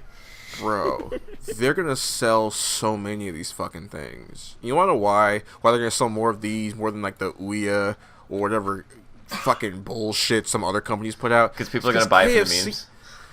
Exactly. Utilize the power of memes. I mean, who doesn't want to have a giant KFC console on the back of their what's it called? On the, like in their stream, in the back of their stream, it's just that. YouTubers talking with the shit in the background, like, hell yeah, I bought a fucking KFC console.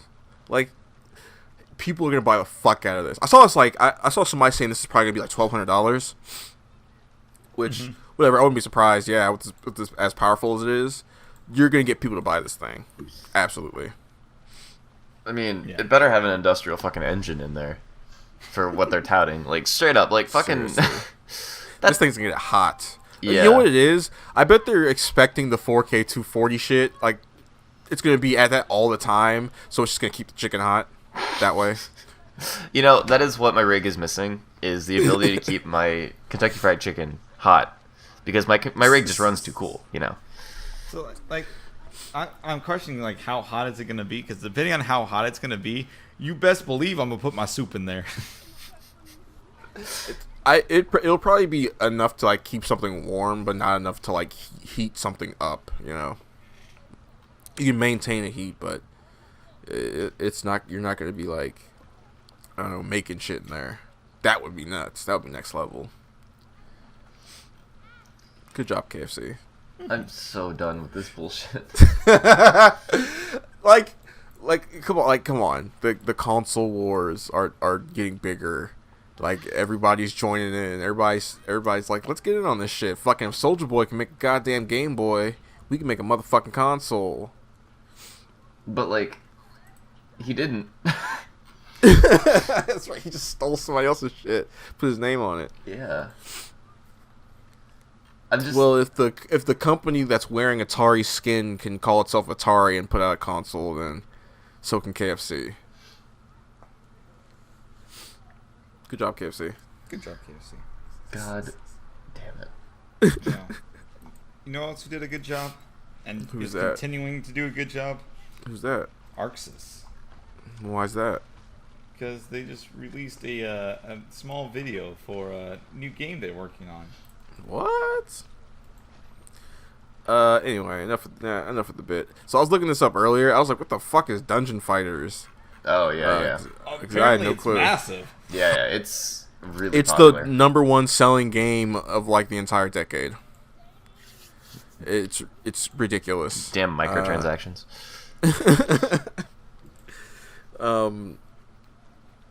Dungeon and Fighter Duel, I guess. DNF Duel. I'm not gonna call it that. Did not finish Duel. It's gonna be DFD as far as I'm concerned. Yeah, DFD is good.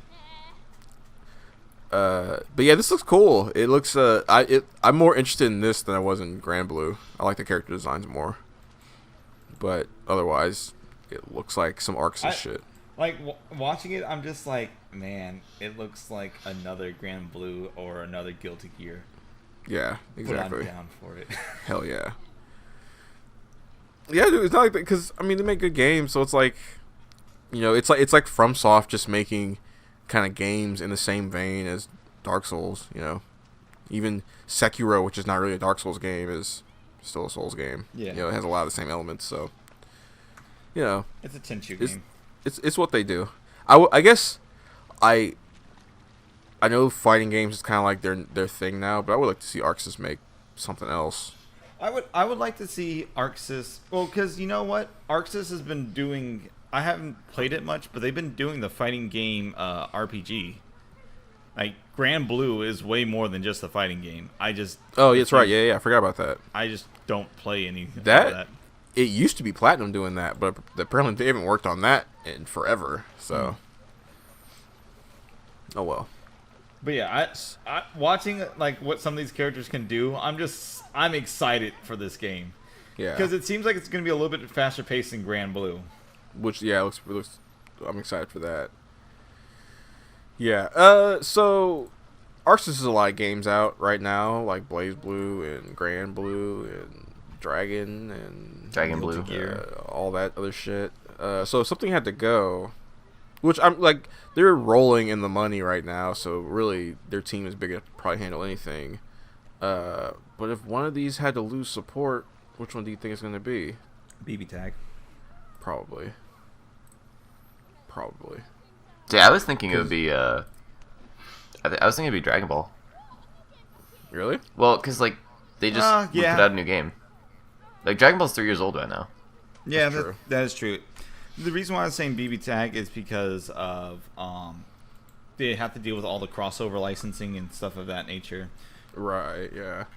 But a lot of those contracts, like, as long as the servers are still up, you don't have to like reinstate them, I guess. BB Tag. But like, Fighters I know seems Grand like Blue it's is- kind Go of ahead. getting to the point where they're gonna need like a second one. You know? Yeah. Like a Fighter 2. Yeah. Yeah. Replace the Z with the 2.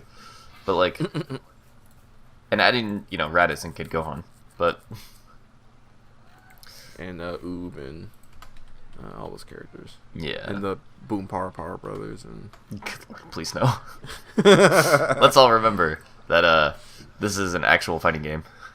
and of course Super 17. Oh, dude, fuck! That's what I wanted to talk about. I forgot to talk That about it. beloved character. Super 17? No. Super Naruto 4. Yes. So there's like this fan mod of the Clash of Ninja 4 game that was only released in Japan. That they got it working on. Like, I think it has rollback, but I'm not quite sure. And they like fixed some of the like balancing issues, so like every character is legal now. But like there's like an active community. It's really cool. Okay. That sounds pretty cool. Yeah, it's like Yeah. it's like Naruto Tekken. So Oh, I know what you're talking about. I've been watching clips of that all the time. yeah, it's really fucking cool. Like I used to play that game, or not the fourth one, but I used to play Clash of Ninja 2 like a lot. So It's got a lot of support, it has a lot of support from the community, I should say. yeah, so it's really cool. Hold on, let me look this shit up. You mean there's a Naruto game that's good? Bullshit. Bullshit. Not by the developers. Did we talk about how Masashi Kishimoto came back to Naruto or to Boruto? No. He's like taking over again. Yeah, he is taking. It's for only the last chapter or whatever it's called, book. Right? So I saw a picture. I don't know the context, but apparently Sasuke, who was finally cool and awesome and got like this awesome eyeball power, loses it. So That's my boy. he was finally a cool, complete character, and then they decided, nah, he's too strong. We'll take his eyeball out, I guess. Yeah, dude. Fuck him. Fuck it. All the girls He's like finally- Sasuke. Fuck him. He was finally a decent character, an interesting enough character, and then they're like, nah, we don't really care anymore about that. Boruto's the new shit, the new hotness. Boruto can go suck a fat one. Seriously. He's done nothing to earn his shit. It was such a dumb move to continue the series like that. I don't know, you're not Dragon Ball Z. You don't have the clout to be like Naruto Z. Now's the time to do that shit. Well, it's like the thing about Dragon Ball and Dragon Ball Z is that it still followed Goku. Yeah. Like, yes, you could Like say like no one gives a rat's ass about Naruto 2 with this stupid haircut. yeah. Well, it's like I would have read a story about Naruto being Hokage and like the shit he has to deal with. Oh yeah. But like, I don't give a flying fuck about his kid because Yeah. anything that he could possibly Naruto fought God and won. Like I don't know Exactly. where you go from there. Like Naruto fought God and won to the point where when they had to fight God again in like the movie and the special or whatever, he does it with ease and he beats the fuck out of him like it's nothing. Yeah, like where do you go from there? Like, I guess we'll just fight some more hit and miss ninjas. Like fucking what? I guess we'll fight this guy who was a character in the previous series, but now he's back with a minigun. Yeah, it's like fucking Zabuza's dead, and you've already fought God. There's nowhere to go. Like, those are my 'cause, criteria like, for Naruto. Like, you're done. It's because they decide to keep following like the Naruto family instead of being like, well, let's follow some shit that has nothing to do with anything and like show you the different parts of this ninja world. Because there's like There's a lot of cool cities and shit. shit. Yeah. You know, There's like other shit that you don't really know anything about because it only follows Naruto and Sasuke. Well, it's like the other thing too is that like they made sure like all of the characters got together and fucked, and so like Right, yeah. all of the kids are just extensions of characters. We've talked about it before, but that's super creepy. Well, and You know. fucking Orochimaru has a kid. That's the weirdest. Yeah. He's, like, but he 50 grew that in one the- in like a fucking jar or some shit. I know, but like, who let a child molester have a kid? Like Well, straight up. he helped defeat God, so Did he though? he gets a Did he gets really? a pass. Like, What did he do actually? he developed the jutsu that they used essentially. But he did something else. Like when they brought him back for the final time. I don't remember. I I can't remember what he did. The only thing I remember is fucking like they beat God, and then Naruto and Sasuke are like, "Let's fight again," and I'm just let's like, let's fucking, fight one last time because the script says we have to. fucking, which sure poetic I guess, but like, didn't they just get over that? Wasn't there like 4 chapters ago where they're like, maybe we shouldn't fight anymore? Kinda. Where it was more like Sasuke wants to be the Hokage was the thing. Like he shows up with Naruto and crew and. He's like, I'm gonna be the Hokage, and everybody's like, "What, Sasuke?" But that was the point where you were like, "Okay, Sasuke's kind of back now. You know, he's kind of not evil anymore, right? He's talked to Itachi and kind of like, you know, chilled out. But then for no reason, he suddenly decides, I want to be the most evil motherfucker in the world and have everybody join up against me because I'm the most powerful." Yeah, it's like that. Sasuke at that point should understand what the fuck plot armor looks like and realize Naruto has it. Like, Right. my boy, ever since taking like his first L in chapter 1, has not lost a fight since. It literally cost Sasuke an arm to just finally go, fine, whatever. You win, Naruto. I'll do whatever you want. I'm done fighting. You know, because they literally like draw there's no real winner. It's just Sasuke decides to stop fighting because he's so sick of Naruto chasing his ass that he's like, I'm just gonna fucking live with it. I'll just fuck Sakura and live a fucking half-life. And their kid doesn't even have pink hair. What's the point? What's the point? He just looks like another Uchiha. I think that actually has to do with like the Uchihas in general, because it seems like most of them just have black hair. Yeah, it's almost like they're Japanese. Yeah, it's almost like they're the most Japanese characters in Naruto, Yeah. aside from the fucking Hyugas. Yeah, dude, do you want to see some real fucking Japanese shit? Look at you guys. Look how miserable they are. Yeah, dude, that reminds me of my family. Oh boy. Good shit. Hey guys. What were we supposed to respond to that? I'm sorry. Hey, yeah, hi. Yeah. Nah, that's a podcast, I think. I agree. That was good shit.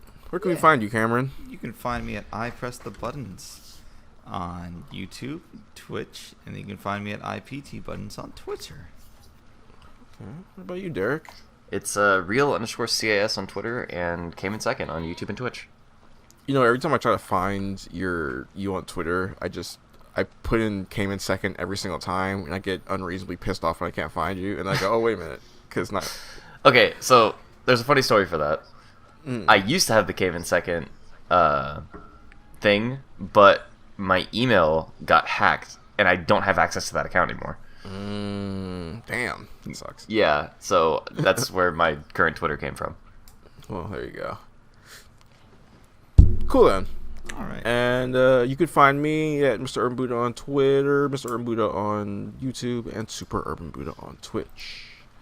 And as always, go fuck yourself! Play Golden Sun. Play Golden Sun.